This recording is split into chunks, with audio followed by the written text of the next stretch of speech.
అనారోగ్యం, ఉద్యోగం, వ్యాపారం అప్పులతో బాధపడుతున్నారా? వెంటనే జేకేఆర్ గురువు గారికి కాల్ చేసి అపాయింట్మెంట్ తీసుకోండి. Hi viewers, India's largest digital media network Suman టీవీకి స్వాగతం. ప్రస్తుతం మనతో ఉన్నారండి SNT general science faculty Saritha గారు. సో ఇప్పుడు ఎగ్జామ్స్ ఉన్నాయి కాబట్టి దాని గురించి స్టూడెంట్స్ ఎలా ప్రిపేర్ అవ్వాలనేది బోల్డ్ అనే టిప్స్ సరిత గారిని అడిగి తెలుసుకుందాం. నమస్తే అండి. నమస్తే మ్యామ్. మామూలుగా స్టూడెంట్స్ ఎలా ఉంటారంటే ఒక్కొక్కరు ఒక్కొక్క టైప్ ఉంటారు సరిత గారు. అవునవును. కొందరు ఏంటంటే ఎగ్జామ్స్ ఎప్పుడో ఉంటే ఇంకా ఇయర్ స్టార్ట్ అయినప్పటి నుంచి వాళ్ళు చదువుతూనే ఉంటారు. అవునవును. కొంతమంది మధ్యలో, కొందరు ఉంటారు లాస్ట్ ఇంకా 1 week లో స్టార్ట్ అవుతుంది అనగా కూడా చదివే పిల్లలు ఉన్నారు. అవును. సో అంటే లాస్ట్ మినిట్ లో ప్రిపేర్ అయ్యే వాళ్ళ టిప్స్, ఎలాంటి టిప్స్ చెప్తారు మీరు? సో యాక్చువల్లీ ఇది completely depends upon like student mind set ని బేస్ చేసుకొని కూడా ఉంటుంది. ఏంటంటే మీరు అన్నట్టు, సో కొంతమంది ఇప్పుడు ఈ గవర్నమెంట్ ఫీల్డ్ లో ఎలాగంటే బేసిక్ గా కాంపిటేటివ్ ఫీల్డ్ లో సో అనాలిసిస్ అనేది చాలా ఇంపార్టెంట్. అంటే ఇప్పుడు అకాడమిక్ ఇయర్ లో ఏంటంటే ఎగ్జామ్ ముందు రోజు లేకపోతే 2 రోజుల ముందు టెస్ట్ పేపర్స్ అవి కొనేసుకొని బట్టి పట్టేసి సో వెళ్ళి ఎగ్జామ్స్ రాసేసి పాస్ అయిపోతూ ఉంటారు. బట్ కాంపిటేటివ్ ఎగ్జామ్స్ లో అలా జరగదండి. సో కాంపిటేటివ్ ఎగ్జామ్స్ లో జాబ్ తెచ్చుకోవాలి అని అంటే కంపల్సరీ సబ్జెక్ట్ మీద చాలా నాలెడ్జ్ ఉండాలి అండ్ చాలా ఫోకస్డ్ గా చాలా కాన్సన్ట్రేట్ చేసి సబ్జెక్ట్ ని అర్థం చేసుకొని చదవాలి. సో అలా 1 day బ్యాటింగ్ చేయడం, సో లేకపోతే బట్టి పట్టేయడం ఇలాంటివి ఈ ఫీల్డ్ లో వర్కౌట్ అవ్వవు. సో ఎవరైతే లైక్ కొంతమందికి ఒక గోల్ ఉంటది, సో కంపల్సరీ వాళ్ళు అంటే ఎలాంటి ఫీల్డ్ లో వర్కౌట్ అవ్వదు అంటారు? గవర్నమెంట్ ఫీల్డ్ లో గవర్నమెంట్ జాబ్స్ తెచ్చుకోవాలి అని అంటే కాంపిటేటివ్ ఫీల్డ్ లో nothing but okay, either it may be state exams or central exams. So competitive field లో ఇలాంటి మైండ్ సెట్ వర్కౌట్ అవ్వదు.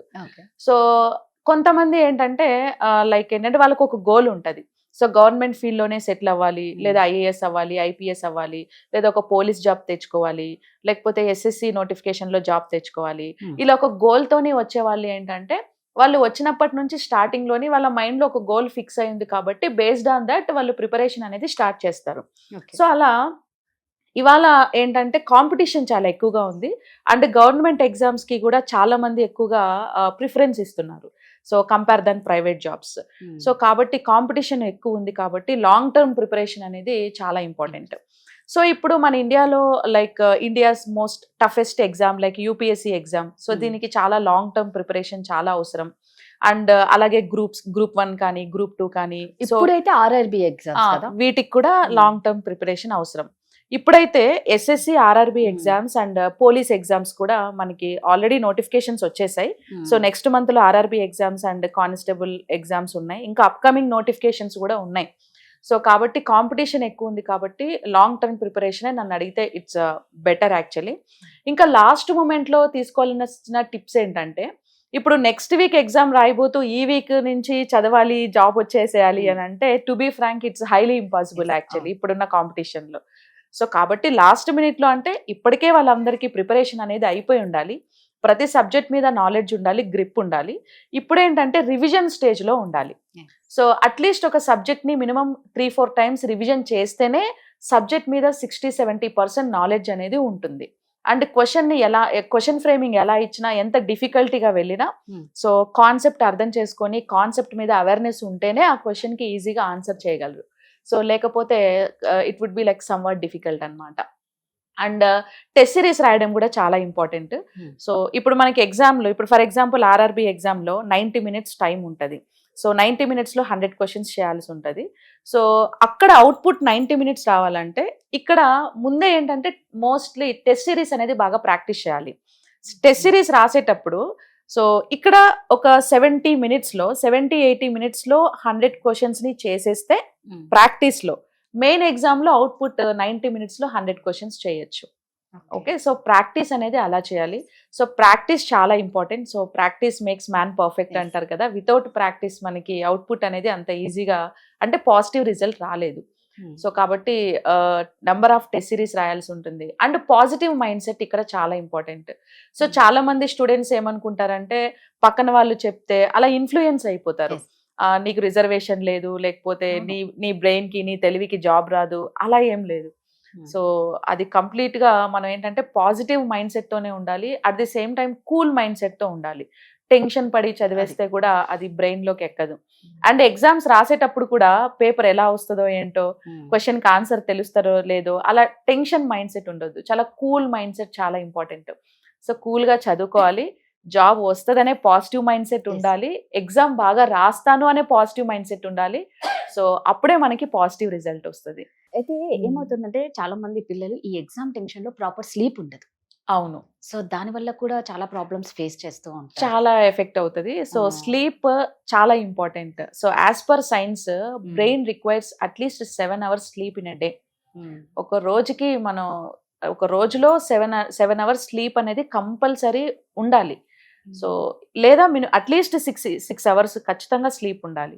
స్లీప్ లేకపోతే కూడా మనం ఫోకస్ ఎక్కువ చేయలేం, సబ్జెక్ట్ మీద కాన్సన్ట్రేట్ చేయలేం. చాలా మంది స్టూడెంట్స్ కి మైగ్రేన్ వస్తుంది. సో నర్వస్ ఫీల్ అయిపోవడము, చిన్న చిన్న విషయాలకు టెన్షన్స్ పడిపోవడం. ఎగ్జామ్ లో ఏదైనా కంటిన్యూస్ గా ఒక 4-5 క్వశ్చన్స్ చదివితే కంటిన్యూస్ గా 4-5 క్వశ్చన్స్ తెలియనివి ఉంటే టెన్షన్ పడిపోయి నెక్స్ట్ క్వశ్చన్స్ కి కూడా ఆలోచించే కెపాసిటీ తగ్గిపోవడం, ఇవన్నీ దీనివల్లే జరుగుతాయి. సో కాబట్టి స్లీప్ కూడా చాలా మ్యాండేటరీ. అఫ్ కోర్స్ స్టూడెంట్స్ కి exam tension, job tension, life లో సెటిల్ అవ్వాలి, కెరియర్, ఈ టెన్షన్స్ అన్ని అందరికీ ఉంటాయి. అవన్నీ ఎలా అంటే, సో వీళ్ళు ఏంటంటే చదువుతో పాటు డైలీ యాక్టివిటీస్ లో ఫిజికల్ వర్కౌట్ కూడా బాగా అలవాటు చేసుకోవాలి. సో మార్నింగ్ లేవడం, ఒక 1/2 hour 1 hour physical work out, running or yoga are exercise, meditation. So students కి దీని మీద చాలా మందికి అవేర్నెస్ ఉండదు. సో బ్రీతింగ్ ఎక్సర్సైజెస్, మెడిటేషన్ అనేది బ్రెయిన్ కి చాలా రిలాక్సేషన్. ఫిజికల్ వర్కౌట్ బ్రెయిన్ కి చాలా రిలాక్సేషన్. ఎందుకంటే while we are doing something, physical workout చేసేటప్పుడు మోర్ ఆక్సిజన్ ని కన్సప్ట్ చేస్తాం కాబట్టి బ్రెయిన్ కి ఆక్సిజన్ ఎంత ఎక్కువ సప్లై అవుతే బ్రెయిన్ అంత యాక్టివ్ గా వర్క్ చేస్తుంది. At the same time fluids కూడా బాగా తీసుకోవాలి, వాటర్ కూడా ఎక్కువ తీసుకోవాలి. సో అట్లా బ్రెయిన్ కి మెమరీ పవర్ పెంచడం కోసం సో ఇలాంటి కొన్ని యాక్టివిటీస్ చేస్తూ ఉండాలి. అండ్ ఎక్కువ టెన్షన్స్ తీసుకోకూడదు. సో కూల్ గా ఉండాలి. టెన్షన్స్ పడినంత మాత్రాన అక్కడ రిజల్ట్ ఏం పాజిటివ్ అయిపోదు. ఇంకోటి ఏంటంటే అన్ని ప్రిపేర్ అయిపోతారు, అంతా పర్ఫెక్ట్ గా ఉంటుంది.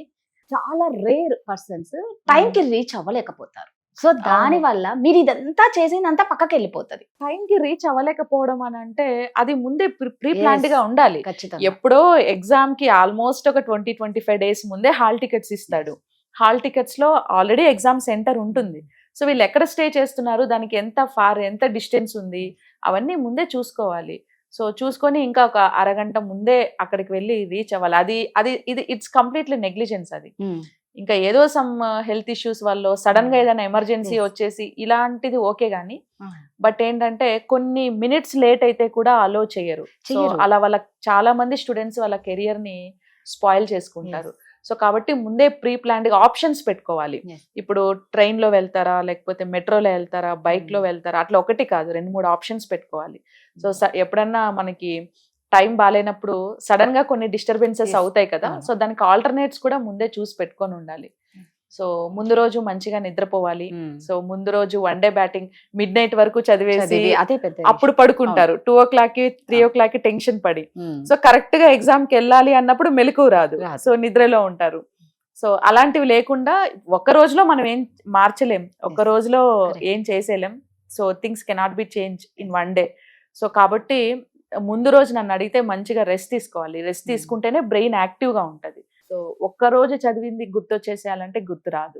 ఇట్స్ కంప్లీట్లీ లైక్ మన బాడీలో జరిగే బయలాజికల్ యాక్టివిటీస్ ఇవన్నీ కూడా. సో సూపర్ అండి. నిజంగా ఇప్పుడు ఎగ్జామ్స్ దగ్గరలో ఉన్నాయి కాబట్టి సరిత గారు చెప్పిన టిప్స్ ని ఖచ్చితంగా పాటించండి. మన ఫుడ్ చాలా ఇంపార్టెంట్, మన ప్రాపర్ స్లీప్ ఇంపార్టెంట్. ఈ 2 ఉంటే మీరు బాగా చదువుకోగలరు. వీరు చెప్పినట్లు అన్ని అయిపోయాయి అంటే టైం కి రీచ్ అవ్వడం చాలా ఇంపార్టెంట్. Yes. థ్యాంక్ యూ అండి. So thank you, ma'am.